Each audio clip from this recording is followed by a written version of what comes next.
matriksnya. Kita coba pakai contoh yang ini. 27 6 min 1 85. Saya tuliskan ya. 27 6 min 1 85.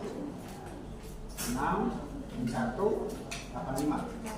Kalau menuliskan matriks di dalam oktav, berarti saya bisa untuk baris setelahnya dengan titik koma.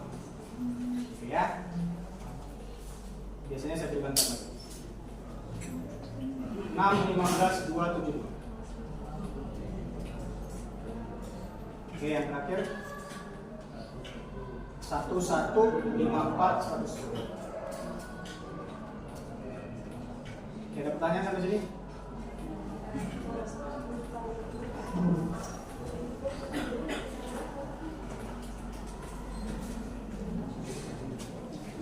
Ada yang bingung?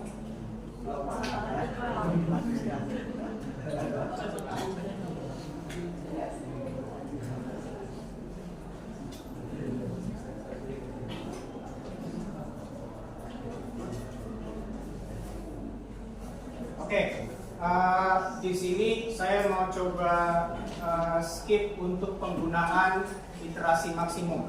Ya, saya mau mencoba menggunakan untuk penghentian iterasinya itu cukup menggunakan toleransi saja. Ya, jadi saya set kalau misalnya toleransinya diberikan 10 pangkat minimal gitu ya, saya set nilai e-nya sama dengan 1 misalnya. Ya, itu toleransi.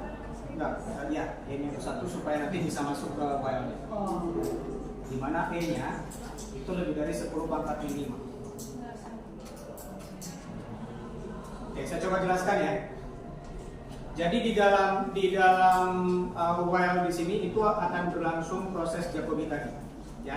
Yang setiap kali kita hitung normnya itu kita bandingkan dengan angka 10 pangkat minimal, ya. Jika e-nya yang setelah kita hitung normnya itu lebih dari 10 pangkat minimal, ya, maka proses while itu berlangsung lagi. Oke. Jadi kalau misalnya penghitungan nilai E-nya itu sudah kurang dari 10 pangkat minimal, baru proses while-nya sudah stop. Nah, supaya di awal-awal itu bisa masuk ke proses while-nya, saya berikan E sama dengan 1.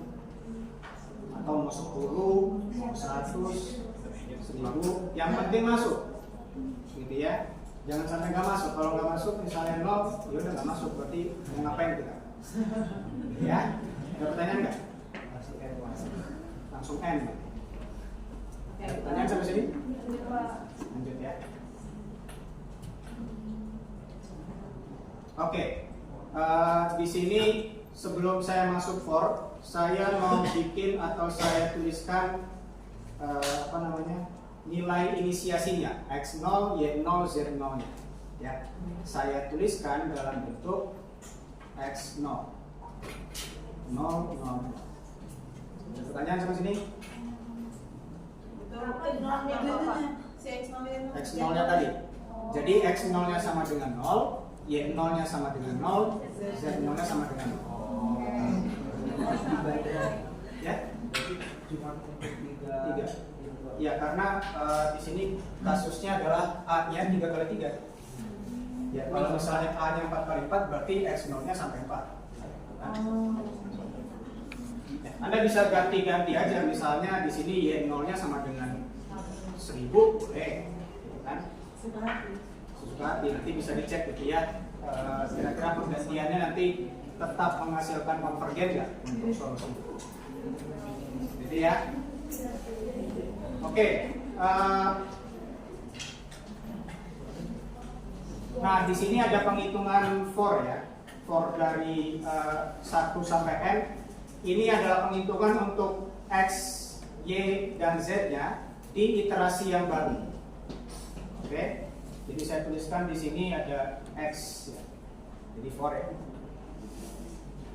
For I 1 sampai 3. Ya, sudah kalau di enter sudah otomatis N4 di sini. Ya. Nah, di sini saya gunakan XI, ya. Ini yang akan jadi nilai baru dari X-nya. Jadi XI di sini yang dimaksud ya, yang saya maksud. XI yang berada di yang saya tuliskan di sini ya, yang saya soroti ya, saya pindahkan ke oktav dalam bentuk vektor. Oke, jadi nanti untuk setiap kali saya pengulangan I-nya 1 sampai 3, nilai X-nya dihitung. X1, X2, X3. Nah, X1 menyatakan nilai X, X2 menyatakan nilai Y, X3 menyatakan nilai Z. Oke, XI sama dengan 1 per AII, ya, berarti ada dibagi dengan AI, koma I. Jadi setiap yang tanda siku besar tadi dibagi dengan AI, I dan itu tidak akan berubah. Oke, bisa diikuti nggak? Cepetan saya. Ya. Jadi ada AI, I ya. Dan yang tetap di sini nilainya ya, yang selain AI, I itu adalah BI. Jadi untuk I-nya 1, 2, 3, B-nya tetap juga. Nah, BI di algoritma ini kalau di dalam oktav itu berapa? BI itu apa? BI yang ini. BI itu apa?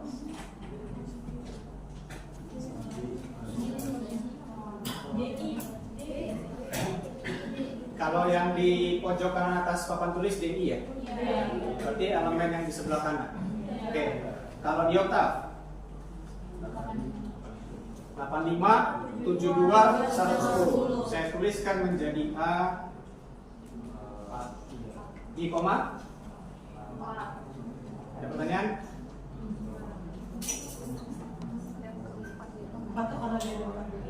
Karena dia yang 85, 72, dan 110 terletak di kolom keempat. Ya, kolom keempat kan berarti yang paling ujung. Oke, kemudian di sini AI-nya sudah, kemudian B-nya sudah. Sekarang kita menggunakan yang ini. Nah, kalau saya sudah menemukan ada sigma, ada sum di situ ya, berarti saya menggunakan for lagi. Ya, for di mana mengeset nilai sumnya, sum dan min-nya itu ya sama dengan 0. Oke, jadi saya tuliskan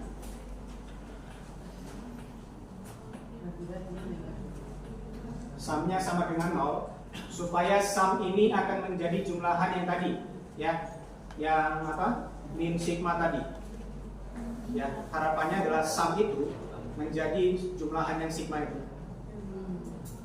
Oke ya, jadi kalau misalnya saya punya sum 0 kemudian saya set for nya j nya dari 1 sampai 3, berarti yang saya hitung apa?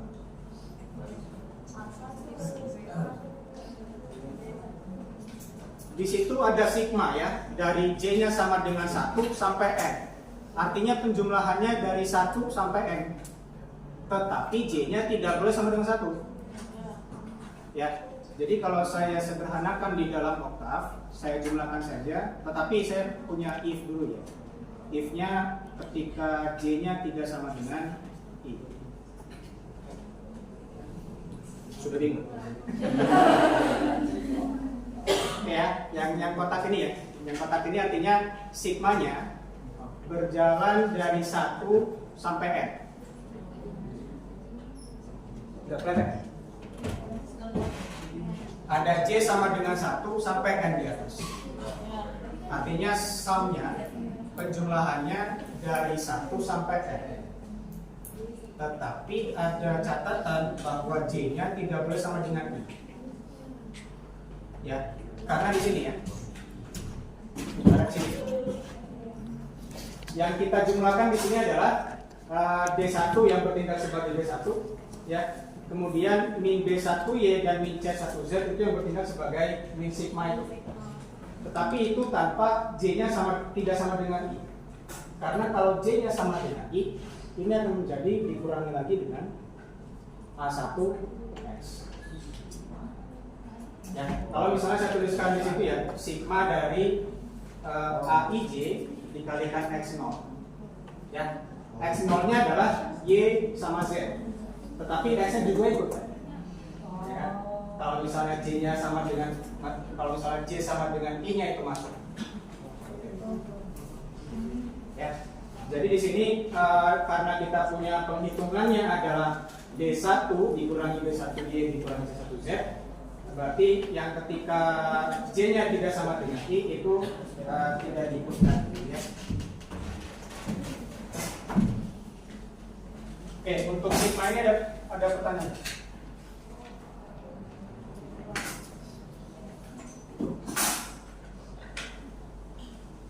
Oke ya, jadi kalau J-nya tidak sama dengan I, artinya ada update penjumlahan untuk sumnya menjadi AIJ, ya, AI, J dikalikan dengan X0J.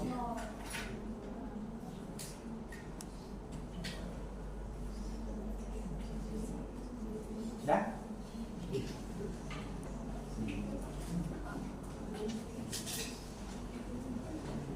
Ada pertanyaan?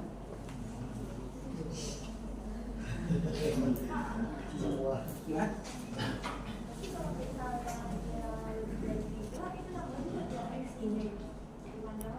Kalau dia lebih dari 3, berarti ini saya ganti 4, saya ganti 4, saya ganti 5. Sudah, itu dulu. Ya. Ini 4, ini 3. Itu aja dulu. Ganti, ya. Ada yang mau tanyakan nggak sebelum saya lanjut?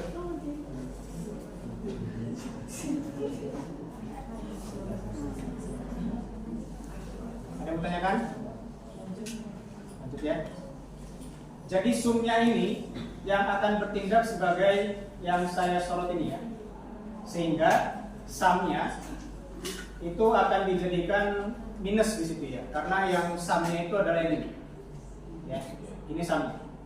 Makanya harus saya tambahkan minus gitu. Oke, atau saya tuliskan saja AI4 dikurangi dengan sumnya langsung.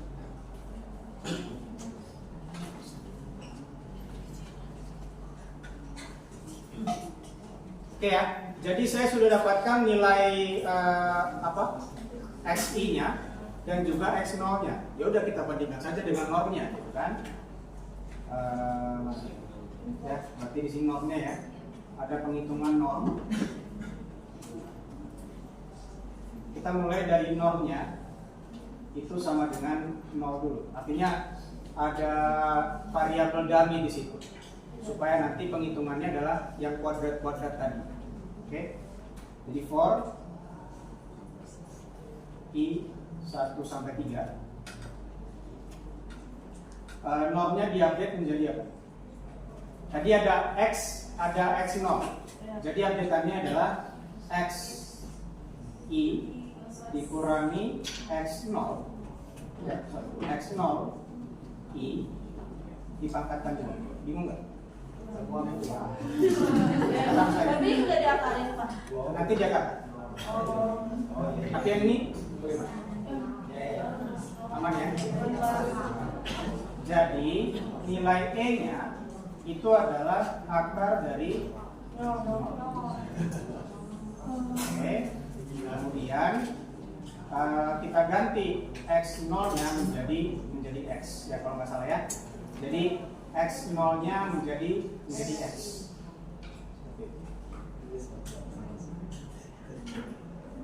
Kita coba run ya. Apa tadi? Jacobi.